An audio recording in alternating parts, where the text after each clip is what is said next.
Mr. Mahesh Palawat, who is the Vice President of the Meteorology and the Climate Change SkyMet. He is with us.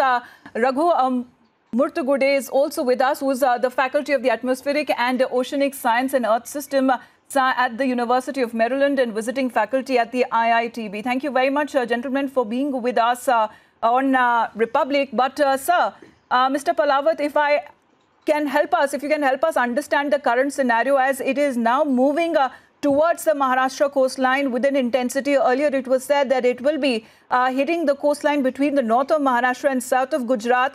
But Alibag, it has been said, and we were hearing from the IMD Director General himself saying that it is now moving on the predicted course, the path that they had been predicting all along. So what is your reading? Yes, now the cyclone is a severe cyclone and it is recurving in northeast direction, north-northeast direction. Therefore, we expect that it will make a landfall south of Mumbai, around 50 to 60 kilometers south of Mumbai, near Alibag. Post-noon, anytime landfall will commence. Outer wall of the cyclone will start making landfall anytime after 1 p.m. and the landfall process will continue for at least next 2 to 3 hours. So by 4 p.m. or 5 p.m. the landfall will be over, and at the time of landfall we expect that wind speed will be 110 to 120 kilometer over Alibag and nearby areas, and 80 to 90 kilometer gusting to 100 kilometer over Mumbai and suburbs. So we can say the intensity of wind and rains will start increasing from now onwards. Already winds have picked up pace over most parts of Konkan and Goa, and now the gradual increase will be seen over southern districts of Gujarat as well. Mr. Raghu, when we talk about the wind forecast for coastal Maharashtra and for Gujarat, now the last update said that around 100 and 110 kilometers per hour and gusting up to 120 kilometers per hour along and off Raigad, Mumbai and adjoining areas. What is your reading into the situation and also the impact that it could have in Gujarat areas as well?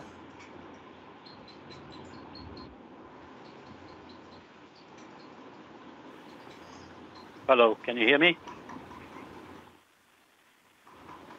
Yes, Mr. Raghu, we can hear you. Can you hear me, sir? Oh, okay. Do you have any questions for me? I missed the earlier part, sorry. Yes, sir. I was asking you about your analysis, your reading into the situation of now it's been turning into intensifying as it is now moving towards the coastal areas, and the wind forecast for coastal Maharashtra and Gujarat says that around 100 to 110 kilometers per hour, gusting up to 120 kilometers per hour. And the impact areas will be in Raigad, Mumbai and adjoining areas of Thane as well. What is your reading, sir? Yeah, so I've been looking at the sea surface temperatures over the Arabian Sea over the last week or two, and the temperatures have been quite above normal for almost a month. So 32, 33 degrees. In some locations, it's as high as 33 from some of the buoy data. So that allows the cyclone to intensify very quickly as it has been doing along the way. And the slide up the coast now is we have to watch for the creeks and the rivers that are probably going to be fed, because if you can see the winds, they are going anti-clockwise, which means the back end of the winds will sweep the ocean into the creek and up the river. So the flooding can be very severe depending on where the cyclone is situated, where the eye is situated.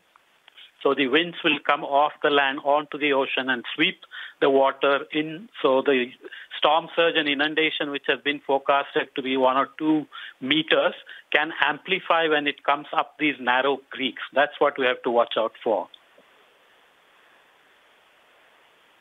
Well, it is now turning into a severe cyclonic storm, Mr. Palawat, because can you tell us what a cloud band is? Because it is being said that it is engulfing all of Maharashtra coast, and also the update coming in from Alibag, it is suggesting that heavy rainfall has already started. Adjoining areas, electricity has now been cut off. Yeah, so yes, the severe cyclonic storm obviously is going to have wind speeds up over 160, 80 at its eye, the core. But the cloud bands are these bands that are around the eye is the the lowest pressure center, which is kind of the center of the cyclone. But the cloud bands are going to be hundreds of kilometers around it.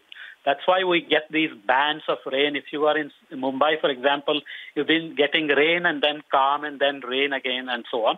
So these bands are quite large and they will cover almost the entire Maharashtra and go onto the ocean and sweep back in.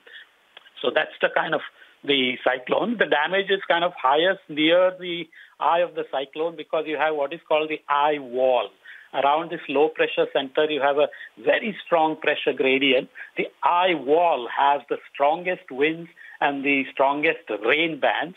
So when the cyclone gets closer, then you're going to have much more damaging winds and rains, almost walls of rains which you cannot even see through.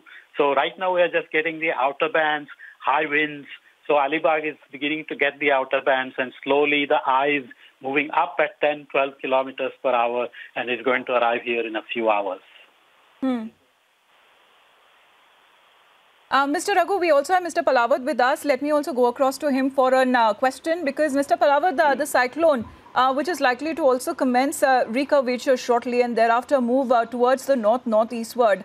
Can you tell us about how do we track the wind speed and also the distance from the coast that is going to shrink rapidly thereafter?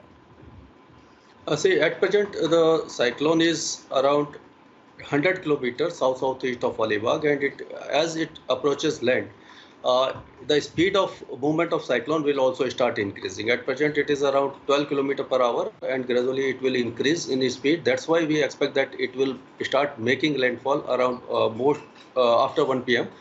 And after making landfall, as the moisture field will start decreasing, therefore the cyclone will start degenerating, or we can say weakening, and it will continue its movement in northeast direction over interior parts of Maharashtra, particularly North Madhya Maharashtra, places like Sirdi, Ahmednagar, Jalgaon, Nasik, Malegaon. These areas will be starting getting heavy to very heavy rains, and further its movement will be over southwest MP as a depression or deep depression by late tonight, and rain activities will increase over that area also, but wind speed will be around 50 to 60, gusting to 70 km over that area. So extent of damage is much less over interior parts of Maharashtra as well as over southwest MP and central MP.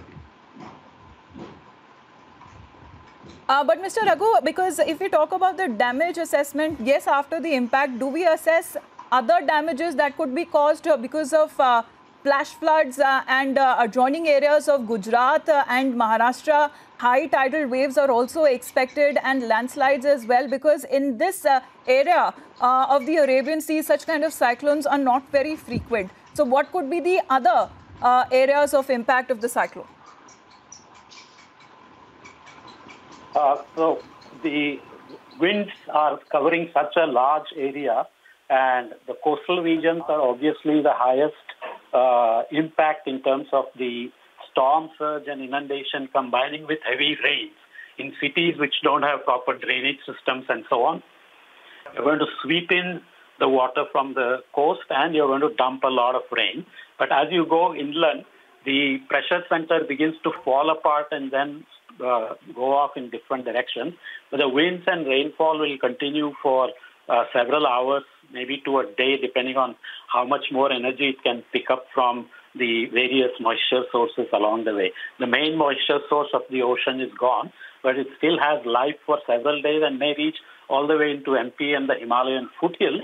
And you have to remember that the southwest monsoon winds are already in place. So the back end of these winds are going to add to this monsoonal winds and carry this cyclone further inland. So the wind damage and rain damage can continue for all the way into the northeast. All right, thank you very much, gentlemen, for joining us here on Republic. Mr. Mahesh Palawat, who is the Vice President of the Meteorology and Climate Change SkyMet, and Mr. Raghu Murtugude, who is the faculty at the Atmospheric and Oceanic Science and Earth System at the University of Maryland and visiting faculty at the IITB. Thank you very much, gentlemen, for joining us for your in-depth analysis. Stay safe, everybody.